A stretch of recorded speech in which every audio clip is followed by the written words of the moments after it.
বিশ্বাস করেন? বলল ইন্দ্রনাথ। শুনলে গায়ে কাটা দেবে আপনারও। ওরাই তো ছেলেটার মাথায় পাথর ফেলেছিল। দীর্ঘশ্বাস ফেললেন রামধন চক্রবর্তী। ভদ্রলোক যেমন লম্বা তেমনি রোগা, ফর্সা, চোখে সোনার চশমা, গায়ে আদ্যির পাঞ্জাবি আর ধুতি, শৌখিন পুরুষ, বয়স 60-এর ঊর্ধ্বে।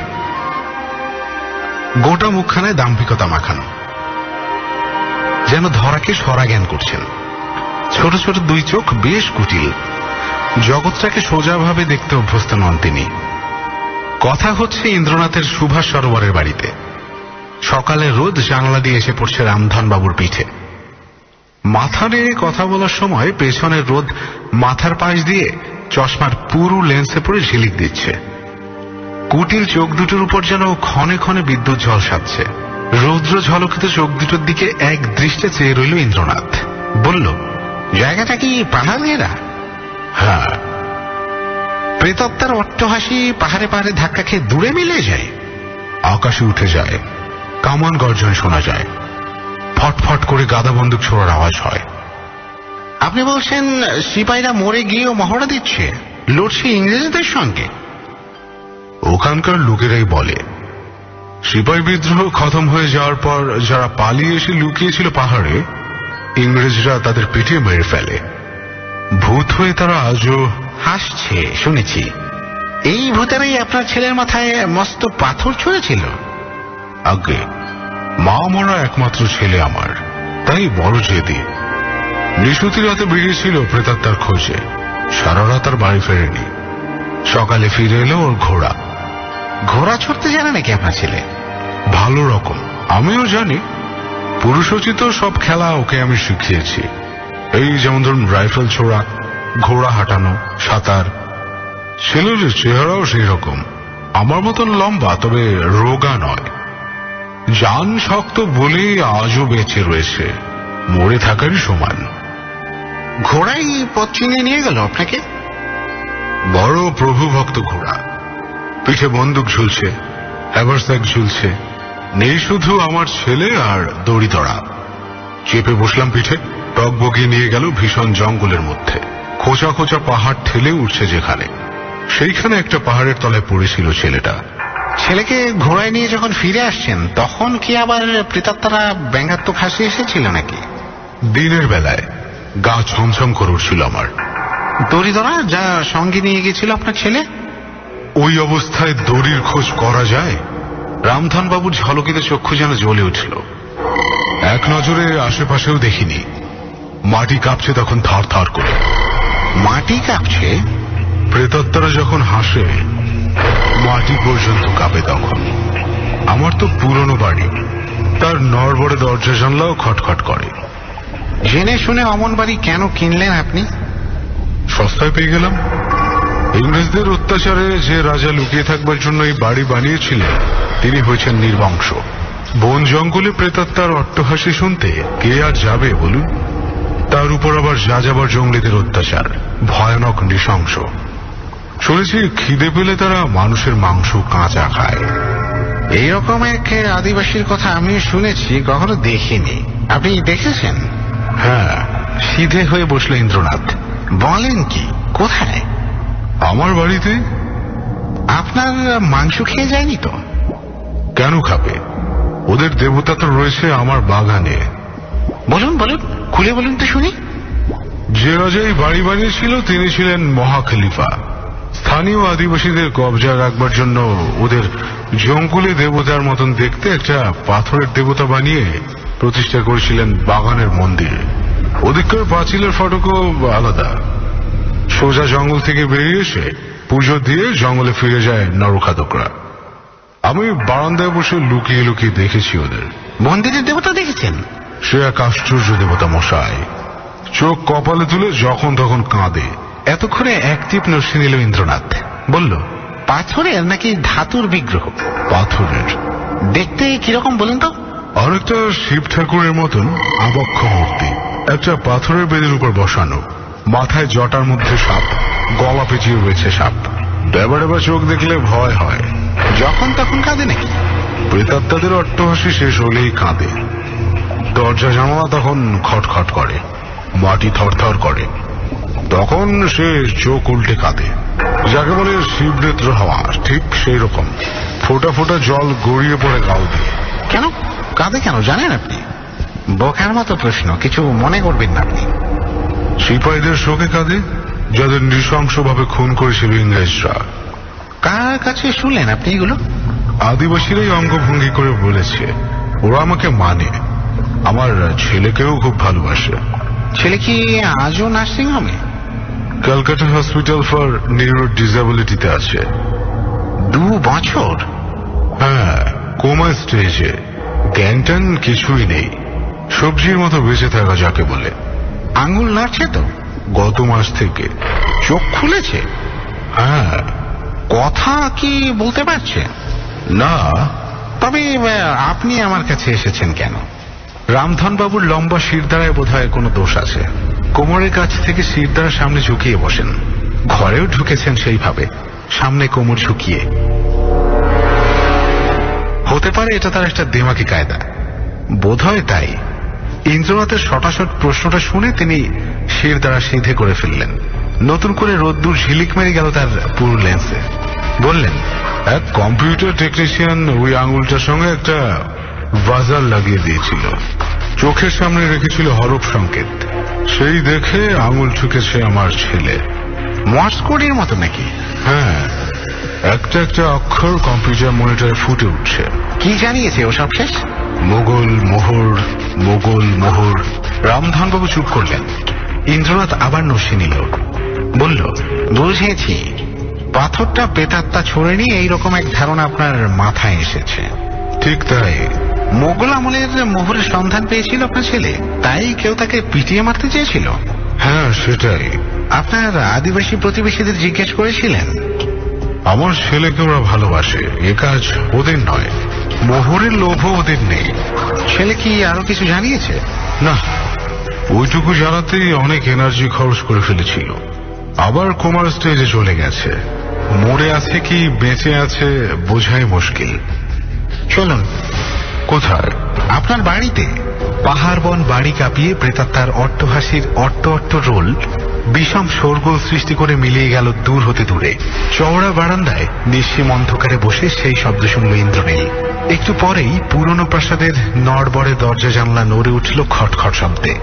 অতিকায় প্রেত যেন গোটা বাড়িটাকে ধরে ঝাঁকাচ্ছে। শুনলেন?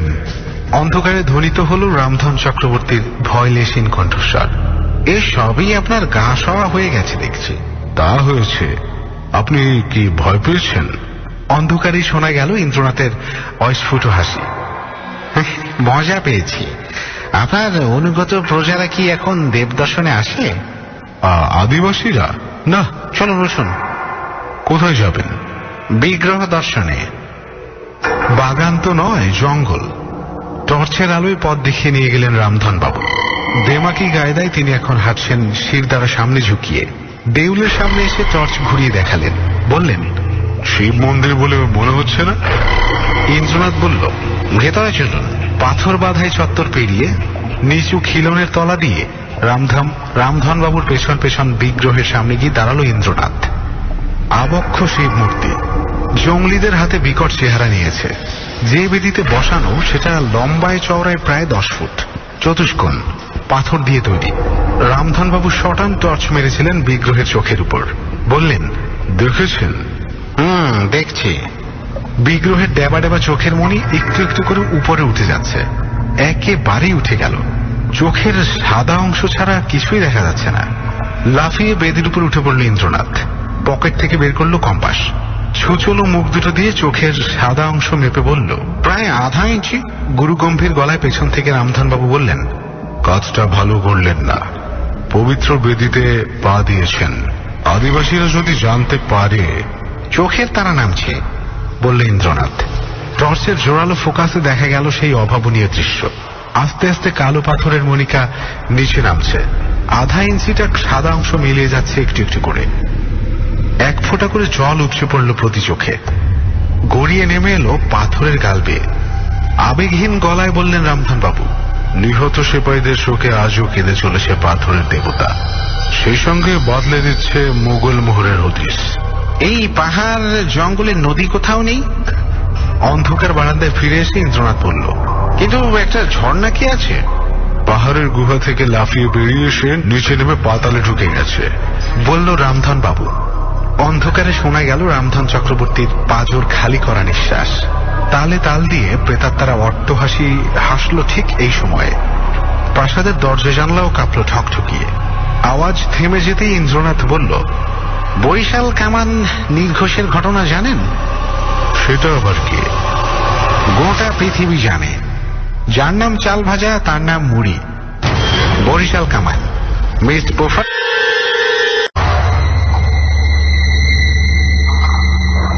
ভূমিকম্প বা বাজ পড়ার সঙ্গে সেসব আওয়াজের কোনো সম্পর্ক আছে বলে মনে হয় না।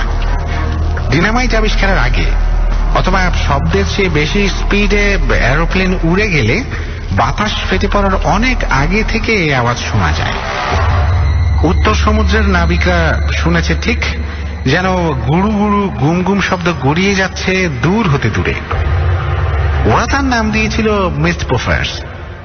1986 সালে বিলেতের নেচার কাগজে বেরোলো অবিশ্বাস্য সেই খবর। ধুবড়ির উত্তরে দিনে অথবা রাতে শোনা যাচ্ছে কামান দাগার অথবা বন্দুক ছোড়ার আওয়াজ।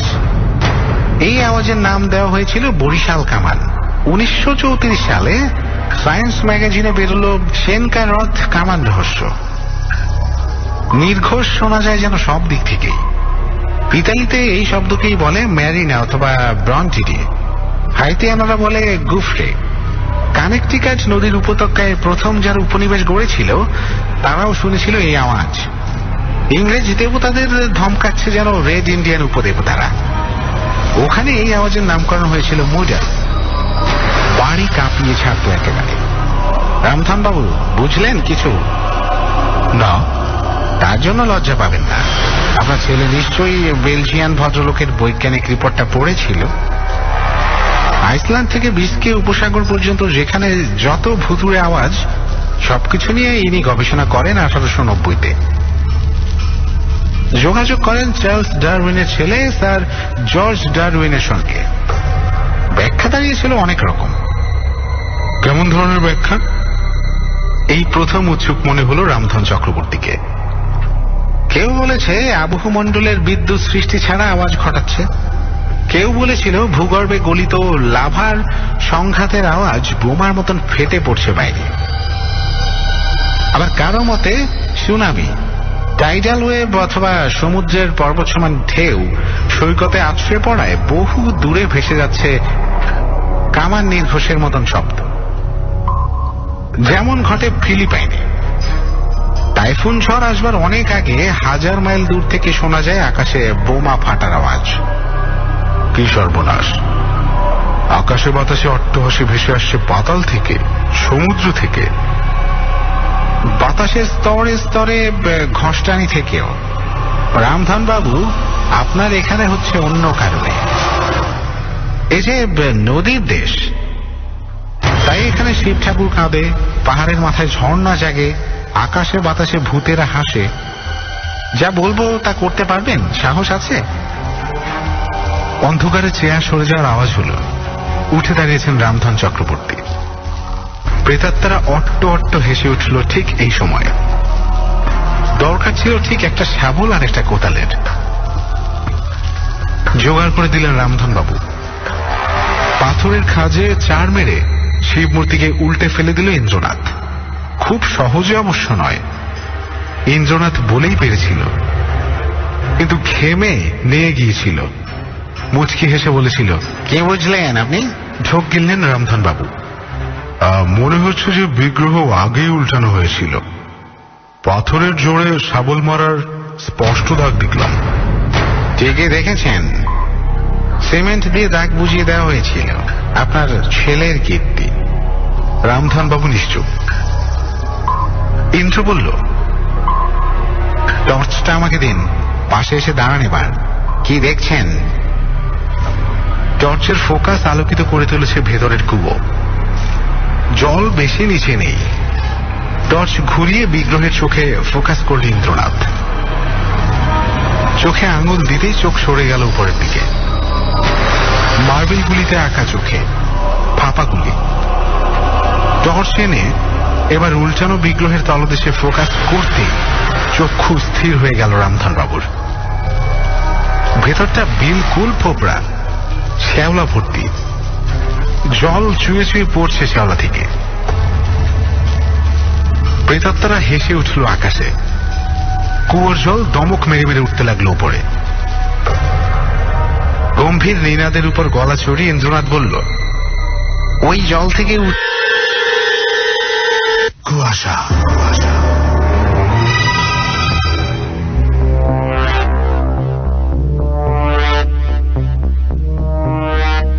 বন্ধুরা, এতক্ষণ ধরে শুনলেন আজকের কুয়াশার প্রথম কাহিনী, যার নাম ছিল প্রেতাত্মার অট্টহাসি, লেখক অদৃশ বর্ধন এবং পড়ে শোনালো সেতু।